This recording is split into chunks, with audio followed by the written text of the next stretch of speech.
ونصلی علی رسولہ النبی الکریم اعوذ باللہ من الشیطان الرجیم بسم اللہ الرحمن الرحیم۔ سورۃ ہود آیت نمبر 9 سے وَلَئِنْ أَذَقْنَا الْإِنسَانَ، اور البتہ اگر چکھائیں ہم کسی انسان کو،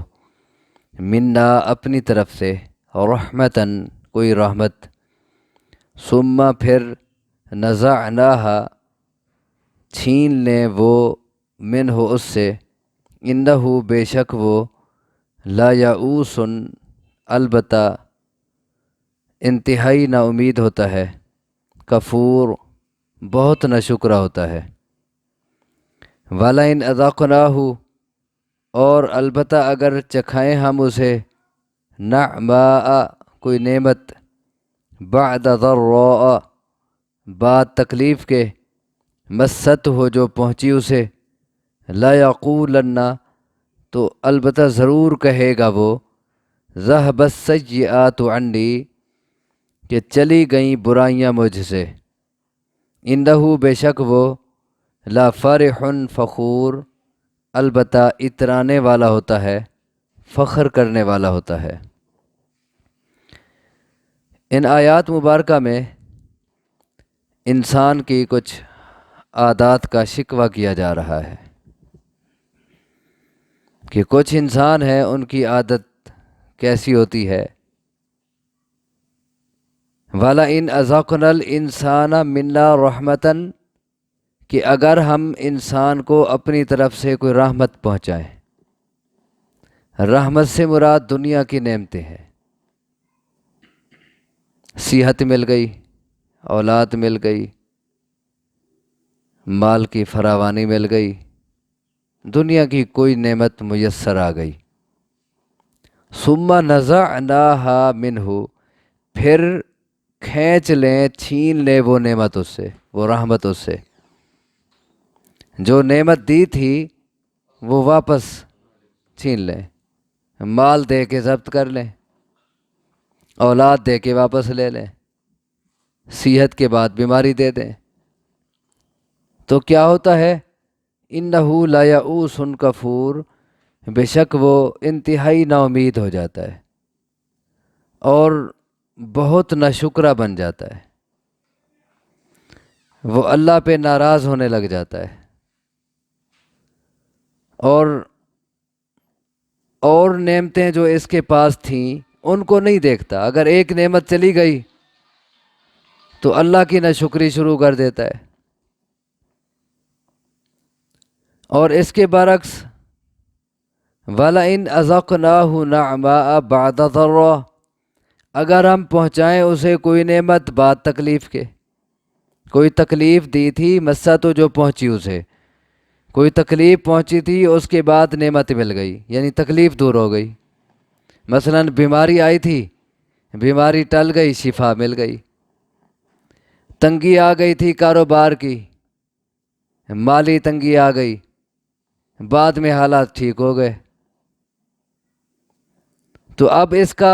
طرز عمل کیا ہوتا ہے؟ لا یقولن تو ضرور کہے گا وہ، ذہب السیئات عنی کہ چلی گئیں، ختم ہو گئیں برائیاں مجھ سے، یعنی برے دن گزر گئے، تکلیف ٹل گئی، مصیبت اب ختم ہو گئی، انہ لفرح فخور بے شک وہ اترانے والا ہوتا ہے، فخر کرنے والا ہوتا ہے۔ اگر نعمت مل کے چھن جائے تو اللہ کی ناشکری کرتا ہے، بھی میرے ساتھ یہ ہونا تھا اور نہیں تھے، اور اگر تکلیف کے بعد نعمت مل گئی، تکلیف دور ہو گئی، تو پھر بجائے اللہ کا شکر ادا کرنے کے خوشی میں اترانے لگ جاتا ہے اور فخر کرنے لگ جاتا ہے، اسے اپنا کارنامہ سمجھتا ہے، اپنا کمال سمجھتا ہے، بھی میری ہنرمندی تھی، میرے اندر یہ صلاحیت تھی، اسی لیے میں نے یہ حاصل کر لیا ہے، میرے پاس جائیداد تھی، اس بنا پر میں نے فلاں نعمت پا لی ہے، وہ سارا کریڈٹ خود لیتا ہے، وہ اللہ کا شکر ادا نہیں کرتا، وہ یہ نہیں کہتا کہ اللہ کی مہربانی ہو گئی ہے، اللہ نے رحمت کر دی ہے، نہیں، بلکہ اپنا کمال اور اپنی ہنرمندی اور اپنی چالاکی اور اپنی ذہانت سمجھتا ہے۔ یہ انسان کا شکوہ ہو رہا ہے اس بات پہ، اور یہ سب انسانوں کی بات ایسی نہیں ہے۔ الا الذین صبروا، مگر وہ لوگ جنہوں نے صبر کیا، وعملوا الصالحات، اور عمل کیے نیک، اولئک لہم مغفرۃ واجر کبیر، یہی لوگ ہیں کہ ان کے لیے بخشش ہے اور اجر ہے بہت بڑا۔ سب انسان ایسے نہیں ہوتے۔ اوپر جن کا آپ تذکرہ سن رہے تھے کہ مصیبت میں اللہ کے نہ شکرے بن جائے، اور آسائش میں وہ اللہ کا شکر ادا نہ کریں اور فخر میں آ جائیں، غرور میں آ جائیں، یہ صرف کافروں کا طرز عمل ہے، یا جو منافق ہیں وہ ایسا کرتے ہیں۔ جو صبر کرتے ہیں یعنی دین پہ ڈٹے رہتے ہیں، جو اہل ایمان ہیں اور نیک عمل کرتے ہیں، ان کا یہ طرز عمل نہیں ہے، بلکہ انہیں تکلیف ملے تب بھی صبر سے کام لیتے ہیں، اور انہیں کوئی نعمت مل جائے تب بھی وہ اللہ کی طرف سے سمجھتے ہیں اور اللہ کا شکر ادا کرتے ہیں۔ اولئک لہم مغفرہ، تو ایسے لوگوں کے لیے بخشش ہوتی ہے، واجر کبیر، اور بہت بڑا اجر ہوتا ہے۔ کس میں؟ مصیبت میں بھی اور نعمت میں بھی، دکھ میں بھی سکھ میں بھی، تنگی میں بھی خوشحالی میں بھی، ہر حال میں ان کے لیے اجر ہے جو اہل ایمان ہیں، نیک عمل کرتے ہیں۔ جیسا کہ حدیث میں آتا ہے، صحیح مسلم کی حدیث ہے، رسول اکرم صلی اللہ علیہ وسلم فرماتے ہیں، قسم ہے اس ذات کی جس کے ہاتھ میں میری جان ہے، اللہ مومن کے لیے جو بھی فیصلہ کرتا ہے وہ مومن کے حق میں بہتر ہوتا ہے، فیصلہ اچھائی کا ہو یا برائی کا ہو، یعنی صحت کا ہو یا بیماری کا ہو، مالی تنگی کا ہو یا خوشحالی کا ہو،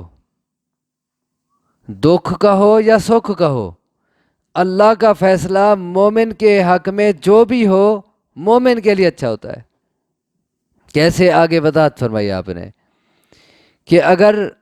مومن کو کوئی نعمت ملے، سکھ مل جائے، تو وہ اللہ کا شکر ادا کرتا ہے اور یہ اس کے حق میں بہتر ہوتا ہے،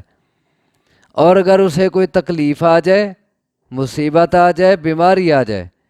وہ صبر کرتا ہے اور یہ اس کے حق میں بہتر ہوتا ہے۔ اور آگے فرمایا کہ یہ خوبی ملتی صرف مومن کو ہے کہ دکھ میں بھی اللہ کو نہ بھلائے، سکھ میں بھی اللہ کو نہ بھلائے، نہ خوشی میں اللہ کو بھولتا ہے نہ غمی میں اللہ کو بھولتا ہے۔ یہ خوبی صرف مومن کو حاصل ہوتی ہے، جو مومن نہیں اسے یہ خوبی حاصل نہیں ہوتی،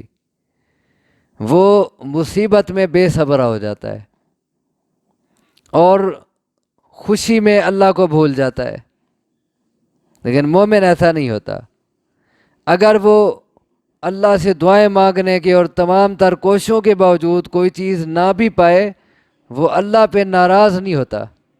وہ اللہ پہ خوش اور راضی رہتا ہے کہ اللہ کی حکمت ہے، اس میں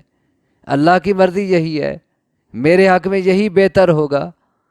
تو اسی لیے اولئک لہم مغفرۃ واجر کبیر، ایسے لوگوں کے لیے بخشش اور بہت بڑا اجر ہے۔ ایک اور حدیث میں آتا ہے، آپ صلی اللہ علیہ وسلم نے فرمایا